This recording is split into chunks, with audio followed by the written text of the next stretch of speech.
मैंने एक वीडियो आपके साथ शेयर की थी जिसमें मैंने आपको बताया था कि मेरे बेबी में डाउन सिंड्रोम जो है वो आया था और किस तरीके से पता चला था। तो उसी में एक टेस्ट मैंने आपको बताया था कि किस टेस्ट के थ्रू जो है आपको पता चलता है। तो उस टेस्ट के बारे में मैं और अच्छे से जानकारी आज इस वीडियो में आपको देने वाली हूँ कि वो कैसे किया जाता है, कितनी कॉस्ट होती है, कौन करता है, कितना टाइम लगता है और आपको कराना चाहिए नहीं कराना चाहिए, क्या उसमें दर्द होता है क्योंकि पेट के अंदर से पानी निकाला जाता है सुई के थ्रू। तो आपको जो है ये सारी चीज़ें मैं आज आपको बताने वाली हूँ। तो अगर आप चैनल पे नए हैं तो चैनल को सब्सक्राइब कर लें और अपने फ्रेंड्स के साथ शेयर करें। तो देखिए, जब आपका डबल मार्कर हो जाता है और आपका एक एंटी स्कैन हो जाता है, उसके बाद जब आपको रिस्क बता दिया जाता है, उसके बाद आपका जो केस है वो फीटल मेडिसिन एक्सपर्ट के पास चला जाता है। तो सबसे पहली बात, इस टेस्ट को जो है वो फीटल मेडिसिन एक्सपर्ट ही करता है, ना कि आपकी नॉर्मल जो गायनोकोलॉजिस्ट होती हैं वो करती हैं। वो नहीं करती हैं, फीटल मेडिसिन एक्सपर्ट इस टेस्ट को करते हैं। उसके बाद में सबसे पहले बात आती है कि इसको जो है कितना टाइम लगता है करने के लिए। तो देखिए, करने के लिए टाइम लगता है कुछ आधे पौने घंटा ज़्यादा से ज़्यादा लगते हैं। आधा घंटे में भी हो जाता है, कई बार 40-45 मिनट भी लग जाते हैं, क्योंकि कई बार क्या होता है ना कि जब आपका सैंपल लिया जाता है तो जो डॉक्टर हैं वो सेटिस्फाई नहीं होती हैं। तो इस तरीके से टाइम भी थोड़ा सा ज़्यादा लग सकता है। आधे से पौना घंटा मैं मान के चलिए कि 30 से। मैंने आप सबके साथ एक वीडियो शेयर की थी जिसमें मैंने आपको बताया था कि मुझे कैसे पता चला था कि मेरे बेबी में जो है वो डाउन सिंड्रोम है।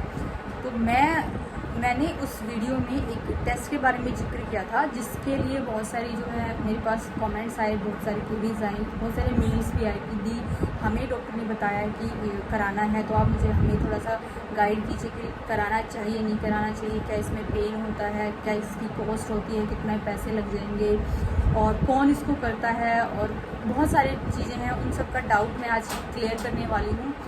डिसीज़न आपको लेना है, लेकिन मैं आपको थोड़ा सा हेल्प कर सकती हूँ। अगर आप चैनल पे नए हैं तो चैनल को सब्सक्राइब कर लें और अपने फ्रेंड्स के साथ शेयर करें।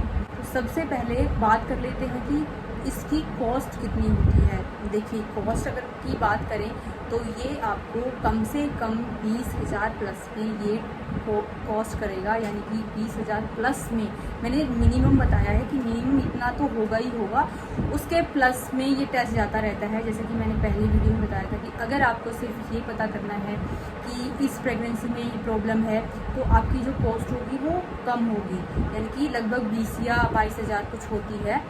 और अगर आपको ये पता करना है कि अगली प्रेगनेंसी में तो ये प्रॉब्लम जो है वो नहीं आ सकती है, तो उसकी जो कॉस्ट है वो 5-7-8 हज़ार रुपये वो जो है वो बढ़ जाती है, कई बार 10,000 तक भी बढ़ जाती है। उसके बाद अगर आपको ये भी पता करना है कि इस जो प्रॉब्लम आई है वो मदर की साइड से आई है या फादर की साइड से आई है, तो उसमें भी जो कॉस्ट है वो बढ़ जाती है। यानी कि उसमें जो लास्ट वाला ऑप्शन होता है उसमें सारी चीज़ें आपको बताई जाती हैं कि अभी वाली प्रेगनेंसी और जो आने वाली प्रेगनेंसी है और किसकी साइड से आई है, तो आपको बहुत अच्छे से क्लियर हो जाता है। ज़्यादातर जो लोग होते हैं वो सेकंड स्टेज तक ही कराते हैं, जैसे कि हमने सेकंड स्टेज तक ही कराया था कि हमें बस ये देखना था कि इस वाली प्रेगनेंसी का और अगले आने वाली प्रेगनेंसी का। तो हमारी जो कोर्स पड़ी थी वो लगभग 25 प्लस पड़ी थी, 25,000 प्लस, जो मतलब और ज़्यादा जो मेडिसिन वगैरह मिला के वो सब हो जाता है आपका। तो इतनी कॉस्ट होती है। तो अगर आप अफोर्ड कर सकते हैं तो देखिए, मैं आपको ये नहीं कहूँगी कि आपको कराना ही कराना है। पॉकेट अगर आपकी अलाउ करती है और आप इतना मतलब ले सकते हैं पेन की, हाँ ठीक है मैं कर सकती हूँ। देखिए, कोई भी जो पेरेंट होता है वो अपने बच्चे के लिए आखिरी कोशिश तक भी करता है कि हम जो है उसको बचाने के लिए कुछ भी कर सकते हैं। तो एक बहुत इजी नहीं होता है ये टेस्ट। अगर कोई ये सोचे कि ये टेस्ट बहुत इजी होता है कि चलो जी इंजेक्शन लगा लिया और जी हो गया, नहीं, ऐसा नहीं है। एक तो वो स्ट्रेस एक मदर झेल रही है कि पता नहीं है उसको कि उसका बेबी जो है वो ठीक होगा नहीं होगा, लेकिन फिर भी वो करा रही है।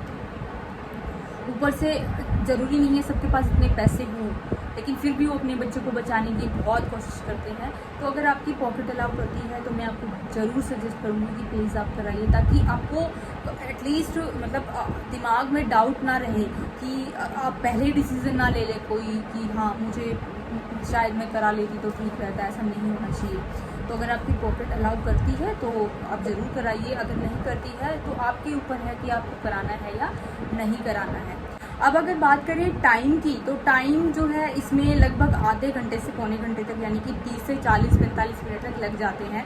उसमें क्या होता है कि आपको रेडी किया जाता है, कई बार चेंज भी कराया जाता है, कपड़े चेंज कराए जाते हैं, लेकिन कई बार नहीं भी कराए जाते हैं अगर आपके लूज फिटिंग है तो। आप क्योंकि पेट के ऊपर से ही आपको अनकवर किया जाता है और वहीं से जो है आपका जो सैंपल है वो लिया जाता है। 3 से 4 लोगों की पूरी टीम होती है, असिस्टेंट होते हैं, मेन डॉक्टर्स होते हैं।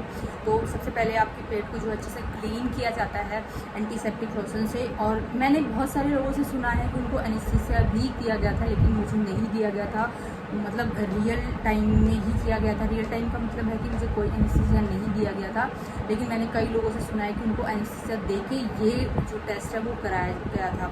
अब देखिए इसमें रिस्क भी होता है, आपसे रिस्क फॉर्म पे एक बार साइन कराया जाता है। रिस्क क्या होता है कि 0.1% अगर कहें तो बहुत, मतलब हज़ारों लाखों में कभी ऐसा होता है, लाखों करोड़ों में कोई ऐसा होता है केस जिसमें मिसकैरेज होने के चांस होते हैं। लेकिन फिर भी हम जो है उस टेस्ट को करवाते हैं, क्योंकि हमें अपना बेबी जो है वो उसके बारे में सारी जानकारी चाहिए। तो उस पर आपसे फॉर्म पे साइन करा लिए जाते हैं कि इन केस अगर ये टेस्ट करते करते अगर कोई बच्चे का मिसकैरेज हो जाता है तो उसकी ज़िम्मेदारी आपकी होगी, डॉक्टर की नहीं होगी। लेकिन फिर भी हम जो है उसको कराते हैं। जैसे कि जब आपकी डिलीवरी होती है, सब कंसर्न फॉर्म पे आपसे साइन कराए जाते हैं। जब आपकी सी सेक्शन होती है या नॉर्मल डिलीवरी में भी अगर आप एपिड्यूरल वगैरह लेते हैं, जो भी लेते हैं, तो आपसे कंसर्न फॉर्म पे साइन कराए जाते हैं। जब आपको एनेस्थीसिया दिया जाता है कि अगर इसमें कुछ भी दिक्कत होती है तो आपकी जिम्मेदारी है वो डॉक्टर की नहीं है। उसके बाद जो है आपके पेट को जो अच्छे से क्लीन किया जाता है, ताकि उस पर कोई भी जो है कीटाणु वगैरह ना रहे, अच्छे से क्लीन किया जाता है। उसके बाद जो है एक साइड में जो है आपका अल्ट्रासाउंड होता रहता है। डॉक्टर जो है वो पोजीशन देखती रहती है कि आपका बेबी जो है वो ठीक है, किस साइड जा रहा है, कब उसको इंजेक्ट करना है, कब जो है वो सैंपल बाहर निकालना है। तो साथ के साथ जो है एक जो डॉक्टर होती हैं वो कंट्रोल करती हैं अल्ट्रासाउंड की रेज को, और जो दूसरी डॉक्टर होती हैं वो कंट्रोल करती हैं नीडल को। तो दोनों का कॉम्बिनेशन बिठा के जो है वो आपका सैंपल लिया जाता है। देखिए उसके बाद अगर बात करें पेन की, तो देखिए पेन होता है, ज़रूर होता है। लेकिन क्या होता है ना कि हम जो है इतने सारे टेस्ट वगैरह कराते रहते हैं प्रेगनेंसी में, और काफ़ी हद तक कुछ ना कुछ चीज़ें हम टॉलरेट करते ही रहते हैं, तो इस पेन को भी हम कर लेते हैं। लेकिन पेन होता है, अगर कोई ये सोचे कि पेन नहीं होता है तो ऐसा नहीं है, ज़रूर पेन ज़रूर होता है उसमें। आप कुछ सोच के देखिए कि अगर पेट में आपको सुई अगर चुभाई जाती है, तो अगर कहीं और चुभाई जाती है, जैसे हाथ वगैरह पर चुभाई जाती है, तो उससे थोड़ा ज़्यादा पेन होता है, लेकिन पेन होता है। उसके बाद सैंपल, क्योंकि मेरा सैंपल ले लिया था तो आपको टाइम ज़्यादा भी लग सकता है, क्योंकि कई बार क्या होता है ना कि सैंपल जब दिया जाता है तो वो जो पार्टिकल्स जो बच्चा जिस पानी के अंदर होता है उसमें पार्टिकल्स होते हैं छोटे छोटे, तो वो पार्टिकल आना ज़रूरी है, तभी आप उसका टेस्ट कर सकते हैं। तो वो पार्टिकल अगर नहीं आता है, इन केस अगर आप पहली बार डॉक्टर ने इंजेक्ट किया और पार्टिकल नहीं आया, तो डॉक्टर उसको दोबारा से जो है वो इंजेक्ट करती है और दोबारा से पार्टिकल निकालती है। और जब मैंने देखा था तो वो पिंक कलर का एक पानी जो है वो बाहर निकला था, क्योंकि वो ब्लड का ही तो वो होता है पूरा, उसके अंदर पानी होता है, ब्लड का मिक्सचर होता है। तो कुछ पार्टिकल थे जो पिंक कलर के थे, कुछ जो है पानी था। तो डॉक्टर ने बोला कि जो है मैं सेटिस्फाई नहीं, मैं दोबारा करना चाहती हूँ, लेकिन मैंने बिल्कुल मना कर दिया, क्योंकि देखिए मेरे अंदर इतनी हिम्मत नहीं बची थी कि मैं करा पाऊँ, क्योंकि मुझे पेन बहुत ज़्यादा हो रहा था। तो मैंने मना कर दिया। तो डॉक्टर ने कहा कि चलो ठीक है, हम इसी सैंपल से जो है वो ट्राई करते हैं। तो उन्होंने सैंपल जो ले लिया था। उसके बाद डॉक्टर आपको कम से कम भी जो है 3 दिन का जो है वो बिल्कुल बेड रेस्ट देती है, आपको बेड रेस्ट पे रहना है। क्योंकि उस टाइम पे क्या होता है ना कि जब इंजेक्शन जाता है तो बेबी की भी बहुत डिस्टर्ब होता है। एकदम से जब मम्मा के ऊपर अगर कोई भी इतना मतलब वो हो रहा है, अगर इंजेक्शन लग रहा है, तो बेबी को कहीं ना कहीं बहुत अनसेफ फील होता है अंदर। तो उस चीज़ को स्टेबल करने के लिए, आपकी हेल्थ को स्टेबल करने के लिए 3 दिन का जो है बिल्कुल बेड रेस्ट आपको बता देते हैं। और उसके बाद में अगर आप में से किसी ने कराया होगा तो हो सकता है आपको 2 दिन का बताया या 1 दिन का, वो आपकी मतलब सिचुएशन देख के बता देते हैं कि ये जो है कितने टाइम में जो है उसको रिकवर कर पाएगी। तो आपको सीढ़ियाँ चढ़ने के लिए मना कर देते हैं, थोड़ा हैवी कोई भी चीज़ उठाने के लिए मना कर देते हैं। तो ऐसा होता है। अब क्या होता है ना कि उसके बाद आपको घर भेज देते हैं, थोड़े 10 से 15 मिनट के बाद रेस्ट कराने के बाद आपको घर भेज देते हैं। मेडिसिन दे देते हैं, 4 से 5 दिन की मेडिसिन देते हैं कि आपको ये खानी है, अगर पेन होता है तो मेडिसिन वगैरह खानी है, और आपको खानी ही होती है वो उसको रिकवर करने के लिए 5 दिन की आपको मेडिसिन देते हैं। फिर उसके बाद जो है आपका कुछ टाइम लगता है रिपोर्ट को आने के लिए, क्योंकि मेरा जो टेस्ट था वो द्वारका वेंकटेश्वरा हॉस्पिटल में हुआ था। तो डॉक्टर बताती कि वहाँ से जो सैंपल्स होते हैं वो मुंबई जाते हैं, वहाँ की लैब से जो है वो रिपोर्ट्स आती हैं। तो 2 रिपोर्ट्स बन के आई थी मेरी, क्योंकि मैंने कहा था कि 2 स्टेज तक हमें पता करना था। तो एक तो इमीडिएटली आपको मतलब कुछ टाइम में मिल जाती है कि हाँ ठीक है इसमें है, और अगली वाली में मिल जाती है कि वो अगली वाली में फॉरवर्ड होगी कि नहीं होगी। तो इस तरीके से पूरा प्रोसीजर होता है। अब बहुत सारे लोग कहते हैं कि हम कराएं या नहीं कराएं। देखिए, डिसीज़न आपका है।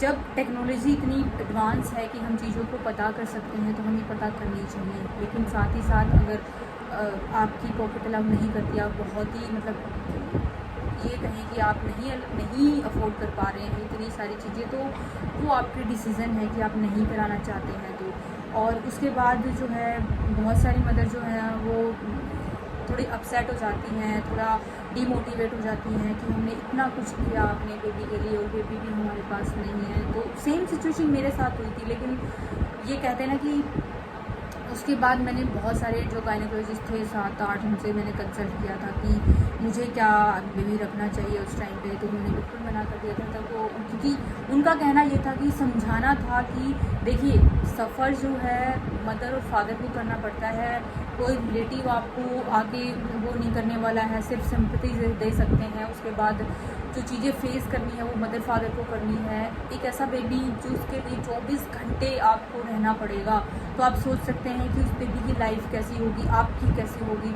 तो अगर हमें गवर्नमेंट भी अलाउ कर रही है इस चीज़ के लिए, तो कहीं ना कहीं वो भी चीज़ें जो है सोच के ही करी हैं। अदरवाइज़ जो अबॉर्शन है वो इलीगल है, अबॉर्शन आप कर ही नहीं सकते हैं। तो वही चीज़ें हैं कि अगर मेडिकली अगर उसको चीज़ में है कुछ दिक्कत, तो हम उसको सॉल्व कर सकते हैं। तो अगर आप इस डाउट में हैं कि नहीं मुझे तो अपने बेबी को रखना ही रखना है, तो इन चीज़ों को भी थोड़ा सा प्रैक्टिकली समझ के देखिए। चाहूँगी कि ऐसी कोई भी प्रॉब्लम आपके सामने ना आए, आपकी प्रेगनेंसी बिल्कुल हेल्दी रहे, इन चीज़ों से बिल्कुल आपको गुजरना ना पड़े। आप जो है अच्छे रहें, हेल्दी रहें, ताकि आपका बेबी भी हेल्दी रहे। अपने आप को पॉजिटिव रखिए, अपने आप को मोटिवेटेड रखिए। बस ये दिमाग में रखिए कि जो करता है भगवान अच्छे के लिए करता है। कहीं ना कहीं जो है हमारे लिए कुछ ना कुछ अच्छा ही सोच के रखा हुआ है भगवान ने। तो इन चीज़ों को दिमाग में जरूर रखिए। पॉजिटिव माइंड अपना रखना है आपको। अगर नेगेटिव कहीं पे चला गया तो आपकी हेल्थ गई, बेबी की हेल्थ गई, मतलब आप जो उससे रिकवर नहीं कर पाएंगे। तो अपने आप को पॉजिटिव रखिए। मिलते हैं नेक्स्ट वीडियो में। अगर आप किसी भी टॉपिक पे वीडियो चाहते हैं प्रेगनेंसी से रिलेटेड या बच्चों से रिलेटेड, तो आप कमेंट करके बता सकते हैं। मैं उस टॉपिक पे आपके लिए एक पूरी डिटेल वीडियो जो है वो शेयर करूँगी। तो मिलते हैं नेक्स्ट वीडियो में, तब तक stay healthy and bye bye.